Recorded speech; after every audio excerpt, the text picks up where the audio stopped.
पत्ती लेकर एक पीपल की, बंसी एक बनाए हल्की, नाचे गाएं और बजाएं, आओ आओ सैर को जाएं, बाग में ताज़े फूल खिले हैं, रंग बिरंगे फूल खिले हैं, हम भी अपना रंग जमाएं, आओ आओ सैर को जाएं।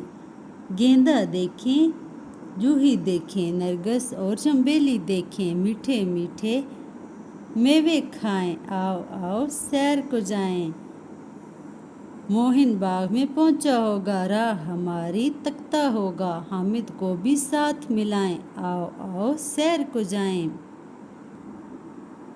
पेड़ पे कोयल गाती होगी, मीठे बोल सुनाती होगी, हम भी अपना गीत सुनाएं, आओ आओ सैर को जाएं। आँख मचोली दिन भर खेलें, मिलकर दौड़ें मिलकर खेलें, सुबह के निकले शाम को आएं, आओ आओ सैर को जाएं।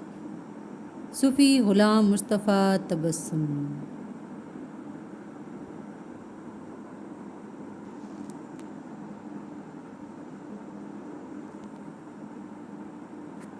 सबक नंबर 19, ख़ास अल्फाज।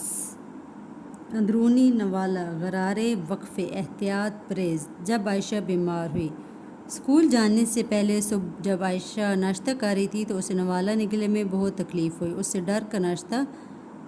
डर कर नाश्ता छोड़ दिया। आईने के सामने मुंह खोलकर देखा तो उसे अपने गले का अंदरूनी हिस्सा बहुत सुर्ख नज़र आया। वो भागकर अम्मी के पास गई और अम्मी से कहा, अम्मी मुझे से नवाला निगला नहीं जा रहा, गले में बहुत दर्द हो रहा है। अम्मी ने कहा, ओहो ज़रा मुँह खोल कर दिखाओ, हाँ ये तो बहुत सुर्ख हो रहा है, तुम दूध में डब्बा रोटी भिगो कर खाओ। अम्मी ने गला देकर आयशा से कहा।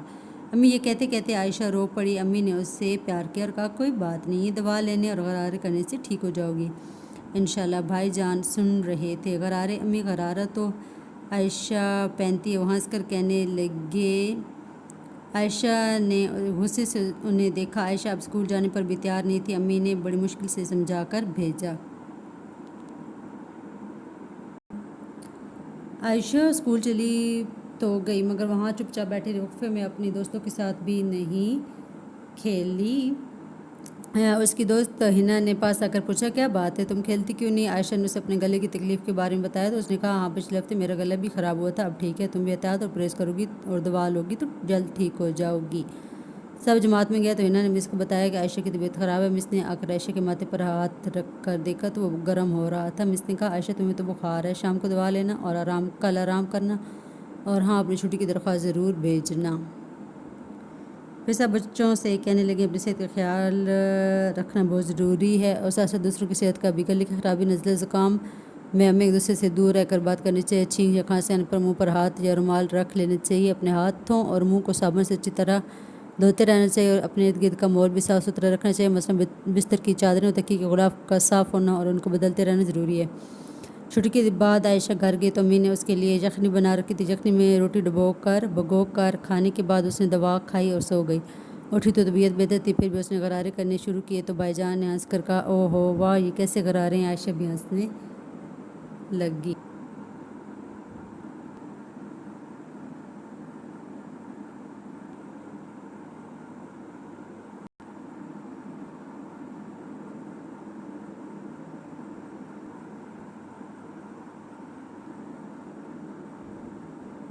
सबक नंबर 20, रोटी कौन खाएगा? ख़ास अल्फाज। महंगा, चक्की, काहिल, नकम्मे, कतराना, पछताना।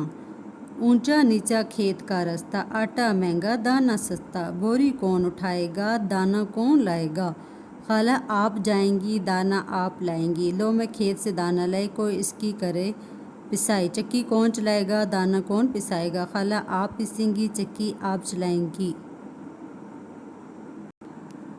मैंने पीस लिया सब आटा, लाओ अब पानी का मटका, पानी कौन लाएगा चूल्हा कौन जलाएगा? खाला आप जलाएंगी पानी आप लाएंगी। आओ पकाओ मीठी रोटी, फूली फूली मोटी मोटी। शक्कर कौन लाएगा पेड़ा कौन बनाएगा? खाला आप बनाएंगी शक्कर आप मिलाएंगी।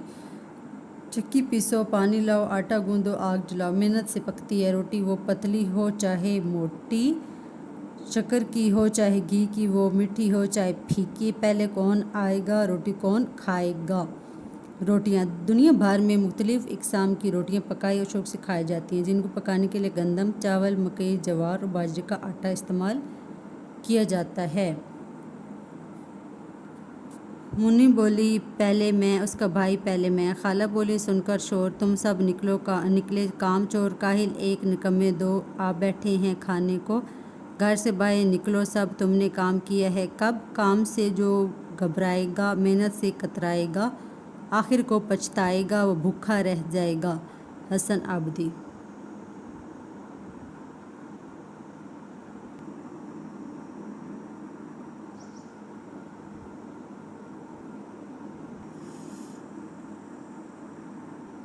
پہیلیاں۔ جنگلوں اور میدانوں میں شان سے پھرتا رہتا ہوں، ہر جانور سہم جاتا ہے، شکار پر جب نکلتا ہوں سر پر میرے تاج نہیں، پر میں بادشاہ کہلاتا ہوں۔ بوجھو بچوں کون ہوں میں؟ دل کی چال میں چلتا ہوں، سرپٹ بھی میں دوڑتا ہوں، تیر سکتا ہوں پانی میں، موجوں کی روانی میں، طاقتور اور جاندار ہوں، بہت ہی وفادار ہوں۔ بوجھو بچوں کون ہوں میں؟ بوجھو تو جانے۔ اپنی بھی بولی بولوں، سیکھوں میں تمہاری بھی، کئی رنگوں کا ہوتا ہوں، وفا کبھی نہیں کرتا ہوں، جتنا بھی تم پیار کرو جھٹ آنکھیں پھیر لیتا ہوں۔ بوجھو بچوں کون ہوں میں؟ کالا ہوں میں، کالا ہوں لیکن بہت دل والا ہوں، کھانے کی کوئی چیز ملے تو جھٹ دوستوں کو بلاتا ہوں، مل بانٹ کر میں کھاتا ہوں، ہر جگہ میں پایا جاتا ہوں۔ بوجھو بچوں کون ہوں میں؟ بوجھو بچوں کون ہوں میں؟ اتنی پہیلیوں کے جوابات دیے گئے ہیں جو کہ الٹے کر کے لکھے گئے ہیں یہاں پہ۔ پہلے کا جواب ہے شیر، پھر گھوڑا، طوطا، کوا۔ بوجھو تو جانو، بوجھو تو جانے۔ لطائف۔ ایک لڑکے نے ریلوے کی ٹکٹ گھر کی کھڑکی میں ہاتھ ڈالا اور کہا، بابا جان کا ایک ٹکٹ دیجیے۔ کلرک نے تمام فہرست چھان ماری مگر اسے بابا جان کا اسٹیشن کہیں نہ ملا۔ اس نے پوچھا، یہ بابا جان کہاں ہے؟ لڑکا بولا، وہ پانی پینے گئے ہیں۔ استاد، کوئی سے 5 پھلوں کے نام بتاؤ۔ شاگرد، 3 مالٹے، 2 سیب۔ آپ کو ہنسی آئی ہے تو ہنس لیجیے، ویسے مجھے نہیں ہنسی آئی۔ الدین نے چراغ گھسا، اندر سے جن نکل آیا اور کہا، کیا حکم ہے میرے آقا؟ جن صاحب کوئی مکان دلا دو۔ الدین نے کہا، بیوقوف آقا، اگر مکان مل سکتا تو میں کیا چراغ میں رہتا؟ جن نے جواب دیا۔ یہ تھوڑی مزاحیہ بات تھی ویسے۔ سبق نمبر 22۔ خاص الفاظ: سیلاب، مویشی، کیمپ، پیش گوئی، ڈیم سے آنے۔ سیلاب۔ میرا نام بابر ہے، میں 3ری جماعت کا طالب علم ہوں۔ اس وقت میں اپنے گھر میں آرام سے بیٹھا ہوں، لیکن پچھلے سال ان دنوں میں بہت پریشان تھا۔ میرا گاؤں ڈیرہ غازی خان کے قریب ہے، وہاں شدید سیلاب آیا ہوا تھا۔ سیلاب عام طور پر جولائی اور اگست کے مہینوں میں آتے ہیں۔ بارش ہوتی ہے تو بارش کا پانی ندی نالوں سے ہوتا ہوا دریا میں چلا جاتا ہے۔ شدید بارشوں میں جب زیادہ پانی دریا میں جاتا ہے تو وہ ابل کر کناروں سے باہر آ جاتا ہے اور دریا کا پانی ارد گرد کے کھیتوں اور آبادیوں میں گھس جاتا ہے، اسی کو سیلاب کہتے ہیں۔ یہاں پہ سیلاب کی تعریف دی ہوئی ہے۔ میرے گاؤں میں سیلاب سے بہت تباہی ہوئی۔ کپاس اور بہت سی فصلوں کو بابا، چاچا اور میرے بھائیوں نے مل کر بہت محنت سے تیار کیا تھا، ہم انہیں نہ بچا سکے، وہ سب سیلاب سے تباہ ہو گئے۔ ہمارے گھر، مویشی اور ساز و سامان بھی بہہ گیا۔ افسوس کی بات یہ ہے کہ میرا پیارا دوست بابو سیلاب میں بہہ گیا، اس کا کچھ پتہ نہیں چلا۔ بابو نے مجھے کاغذ کی کشتی بنانا سکھائی تھی، اب جب بھی میں کشتی دیکھتا ہوں بابو یاد آنے لگتا ہے۔ گھر سے نکلتے ہوئے مجھے بہت افسوس ہو رہا تھا، میں نے اپنے ابو، امی اور بہن بھائیوں کا بہت خیال رکھا۔ چھوٹی بہن کو بہلاتا رہا، وہ بہت رو رہی تھی۔ کچھ چھوٹا موٹا سامان اٹھانے میں ابو کی مدد کی، ہم پانی میں چل رہے تھے۔ میں دیکھتا بھی جا رہا تھا کہ کہیں کوئی زہریلا کیڑا یا جانور مثلاً سانپ پانی میں نہ آ رہا ہو۔ اللہ تعالیٰ کی فضل سے ہم خیریت سے کیمپ تک پہنچے۔ سیلاب کا ریلا گزرنے کے کئی ہفتے بعد تک ہمیں امدادی کیمپوں میں رہنا پڑا، وہاں سینکڑوں لوگ جمع تھے۔ یہ سیلاب زدگان کے کیمپ تھے جو حکومت نے لگائے تھے، وہاں سب کو خوراک، کپڑے اور دوائیں بھی دی گئیں۔ میں ایک طرف کیمپ میں کچھ